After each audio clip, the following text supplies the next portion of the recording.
Now don't get me wrong, I love this car, and there are plenty of things that I love about the car directly from the factory without modifying or changing anything. However, there are a couple of different things that weren't ideal from the factory, and most of what we're going to be talking about today, and the 5 things that I give you that I really dislike about the vehicle since I got it, are almost all of them are things that can be changed based on your taste or based on different mods that are out there for the car. But I just wanted to kind of preface the video with the fact that I really love the G80 platform. I love the M3.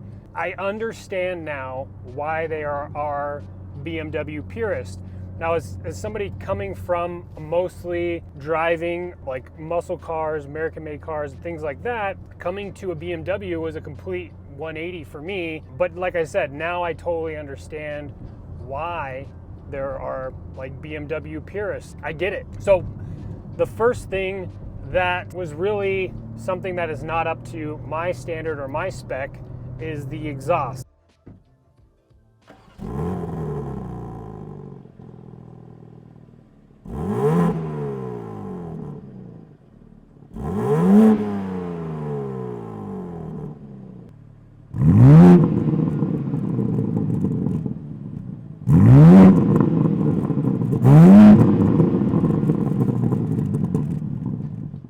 You can hear the car now in sport mode, but it's still less than desirable in my opinion. That being said, again, that's one of those things that you can change. The other thing that I hate about it is the fact that there are so many different options. When you go on the forums and you try to research like the best sounding exhausts, there's a bunch of different people that have a bunch of different answers. So that's one of the struggles. I wouldn't necessarily say it's something that I hate, but there's a ton of different exhausts. Like, what kind of downpipes are you going with? What kind of mid pipes do you want? And then what kind of muffler do you want to keep the valve control? Like, there's a ton of different options. And then maybe that's just me, and you know, coming from my background where it's just been kind of an easy thing to do to get a new exhaust on your car, whereas with this system or with this platform, really, there are so many different options. So that's what we're working on right now. If you've watched any of my past videos, we do have downpipes sitting in the garage from MAD. I did order the PSI mid pipes. We're gonna keep the mufflers stock for now and see how that does. I don't want the exhaust sound to be overly loud.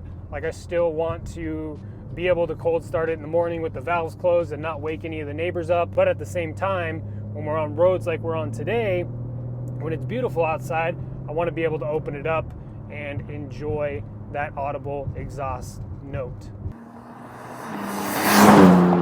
So the second kind of gripe with the car is definitely going to be the factory ride height and how much the wheels actually sit inside of the fenders. They're not really flush with it at all. And again, if you've watched any of my previous videos, we actually went ahead and installed the Eibach front springs. We put some spacers on, so the fitment is definitely better, but straight from the factory, it is very much so looking like a monster truck. As we can see now, it fits much better in terms of like the gap between the top of the wheel and the bottom of the fender, as well as we put 15 mil spacers in the front to bring the wheels out a little bit more and flush with the outside of the fender. It's really all going to change soon when we get the new wheels on the car, and I'm probably going to end up upgrading to the KW Haas kit, just so that way we have some adjustability moving forward in the future. If I want to bring it a little bit lower, or if I need to raise it up due to the fitment of the new wheels, then we can go ahead and be able to do that. But it's rather dependent on how the new wheels come and what the setup looks like when that takes place. Now, with the KW Haas kit, we'd be looking at bringing them both down just a little bit. And the fitment with the new wheels is going to be a little bit better. We're not going to have to run spacers. Right now, we're not running any spacers in the back. And you can kind of see what that looks like from the side profile.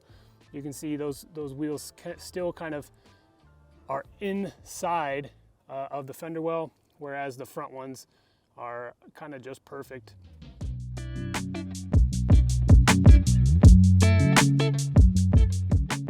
All right, so number 3, and that is definitely going to be the matte paint.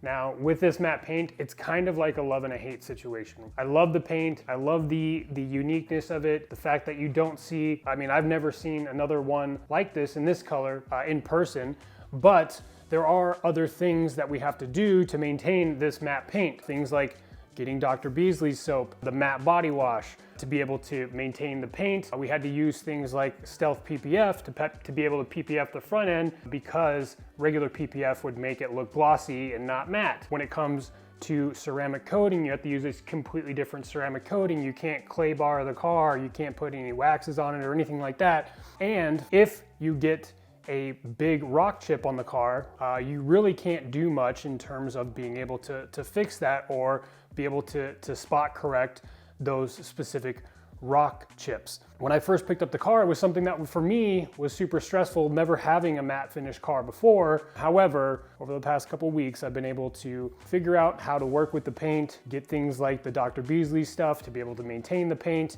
to be able to take care of it and things like that. So it's been, like I said, a little bit of a love and a hate process as it pertains to the paint. All right, so number 4, this one is kind of a little bit of a weird one, and this is something that unfortunately I'm not gonna be able to change unless BMW updates the head unit or the iDrive 8 system, because I'm having a problem with this, and I've checked around on the forums, but haven't found too many people talking about this, and what it is it has to do with Apple CarPlay. Now, the problem that I'm having is that if I put directions in here, or if I say I want to go home from a location, it's not identifying my GPS on the Apple Maps as the correct thing. So if I'm driving on the freeway, it will say that my car is like on frontage road or in a neighborhood on the frontage road next to the freeway, and it gets even worse when I get off the freeway and I'm driving through the city. It can be really challenging to try to figure out the location that I'm trying to get to, but that is one problem that I'm having, and I don't know if that's a simple fix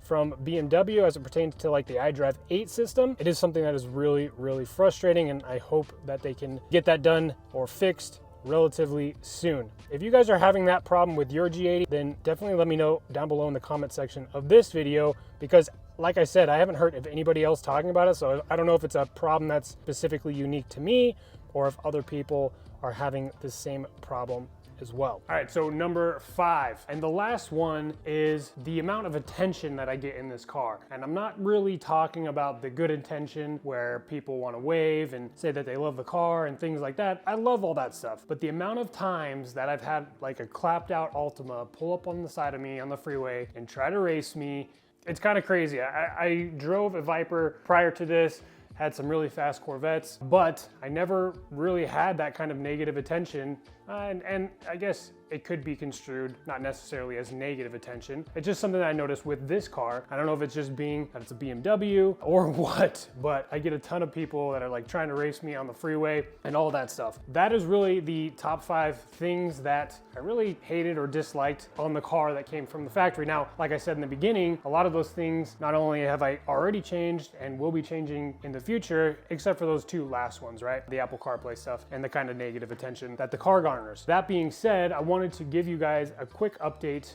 on the car because we installed some more mods. So if you watched my last video where I talked about like the first mods I did on the car, we talked about replacing this grille. Now, during that video or during the install of this grille, we had some issues where these parking sensors were not lining up flush with the front grille, and I had to end up sending or reaching out to the company Project Gamma for a replacement grille. I'm gonna be sending theirs back, but I did get a chance to install this new one, and the fitment is perfect. It went in super easy. And while we had the bumper off, we went ahead and installed the Project Gamma front mounted intakes, and they look great. Not only do they look great in the front of the grille, but also the carbon fiber bits in the actual engine bay look pretty good as well. And one thing I wanted to point out now that I've been working on this car a little bit, so from the factory, the alternator had a ton of salt on it, and you can still kind of see it on there.